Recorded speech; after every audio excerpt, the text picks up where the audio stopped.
Period के वो 5 दिन हमारी महिलाओं के लिए बहुत ही महत्वपूर्ण है, क्योंकि उस टाइम हमारी बॉडी में बहुत सारे हार्मोनल चेंजेस होते हैं और हमारी बॉडी बहुत सेंसिटिव हो जाता है।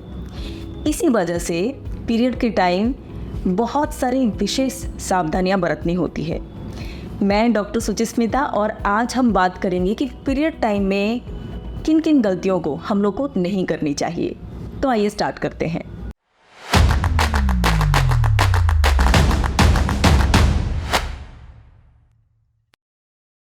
Number 1, sanitary pads. अभी हम लोग बात करेंगे सैनिटरी पैड्स को लेके। अगर आप 24 घंटे तक एक पैड यूज करते हो तो क्या क्या नुकसान हो सकता है। एक तो आपका बैक्टीरियल इन्फेक्शन हो सकता है, सेकंड आपको ईस्ट इन्फेक्शन हो सकता है और थर्ड आपको रैश और इरिटेशन भी हो सकता है। कभी कभी हमारे सारे गर्ल्स वो यूज़ कर लेते हैं अनक्लीन पैड्स, जैसे कि उसका पैकिंग हट गया है, तो ऐसे सिचुएशन में भी इन्फेक्शन हो सकता है।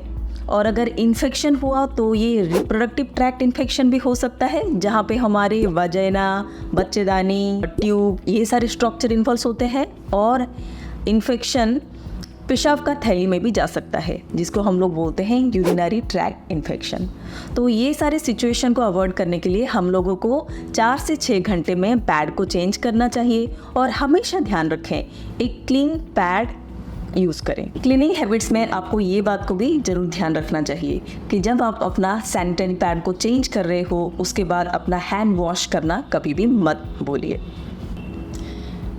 पीरियड के टाइम हमारा बॉडी बहुत ही सेंसिटिव होता है, तो हम लोग अगर पीरियड के टाइम अगर हमारे जो प्राइवेट पार्ट्स है उसके ऊपर हम लोग रेज़र का इस्तेमाल करते हैं, ब्लीच का इस्तेमाल करते हैं या फिर वॉक्सिंग करते हैं, तो ये हमारे लिए बहुत ही हानिकारक हो सकता है। कभी भी गलती से भी पीरियड के टाइम ये मिस्टेक ना करें। पीरियड के टाइम अगर आप अनप्रोटेक्टेड सेक्सुअल इंटरकोर्स करते हो तो ये बैक्टीरियल इन्फेक्शन कर सकता है और ब्लड से जो इन्फेक्शन ट्रांसमिट होते हैं वो आपको पार्टनर को भी हो सकता है, जैसे कि हेपेटाइटिस है। तो आप कोशिश कीजिए कि पीरियड के टाइम अनप्रोटेक्टेड इंटरकोर्स ना करें, बिकॉज ये आपको भी इन्फेक्शन कर सकता है आपके बॉडी में और आपके पार्टनर को भी इन्फेक्शन कर सकता है। नेक्स्ट है क्लीनिंग प्रैक्टिस। जब भी पीरियड के टाइम आप वॉशरूम यूज़ करते हो तो आप अपने प्राइवेट पार्ट्स को बैक से फ्रंट तक क्लीन नहीं कीजिए। आप जब भी क्लीन करोगे आप फ्रंट से बैक तक क्लीन करोगे।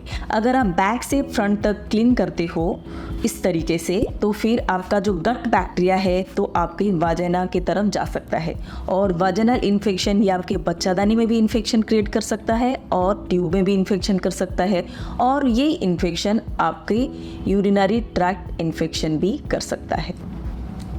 पीरियड के टाइम थकान फील होना नॉर्मल है। इस दौरान क्योंकि ब्लड लॉस हो रहा है आपको प्रॉपर रेस्ट लेना बहुत ज़रूरी है और आपको स्ट्रेस नहीं लेनी चाहिए, क्योंकि स्ट्रेस हमारी बॉडी का जो इम्यून सिस्टम को लो करता है और वैसे ही पीरियड के टाइम हमारे बॉडी में बहुत सारे इन्फ्लेमेटरी केमिकल्स रिलीज होते हैं, प्रोस्टाग्लैंडिन रिलीज होते हैं। इसी के कारण आपको स्ट्रेस कम लेना चाहिए और आपको एडिक्वेट रेस्ट करना चाहिए। डिस्पोजल ऑफ सैनिटरी पैड्स, अगर हम लोग उसको ढंग से डिस्पोज नहीं करते हमारे पैड को तो क्या क्या इशू क्रिएट हो सकते हैं। देखते हैं हमारे स्कूल कॉलेजेस में बहुत बच्चे वॉशरूम गए, अपना पैड को बिना रैप के इधर उधर फेंक दिया।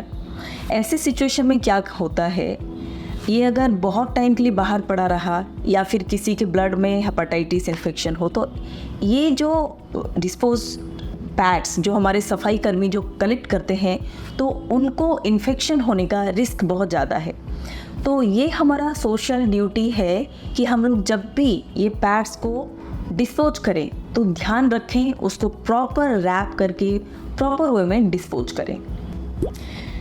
तो बहुत सारी महिलाओं को सफ़ेद पानी के लिए या फिर ल्यूकेरिया के लिए हमारे गायनोकोलॉजिस्ट वाजिनल पेसरी देते हैं, यानी कि कुछ वाजिनल टैबलेट्स जो हम लोग वाजिना में रखते हैं तो ये इन्फेक्शन कम हो जाता है। तो कभी भी वाजिनल टैबलेट्स, वाजिनल पेसरी को पीरियड के टाइम नहीं रखना चाहिए। अगर आपको वजनल पेसरिंग दिया गया है तो आप पीरियड से पहले या फिर पीरियड के बाद उसको इस्तेमाल करें। पीरियड रिलेटेड कोई भी सवाल आप कमेंट सेक्शन में जाके पूछ सकते हो। मैं आशा करती हूँ कि ये वीडियो आपके लिए इन्फॉर्मेटिव रहा हो। अगर ये वीडियो आपको पसंद आया है तो ये आपके फ्रेंड्स फैमिली के साथ आप शेयर करो, ये चैनल को सब्सक्राइब करो और वीडियो को लाइक करो। Thank you very much.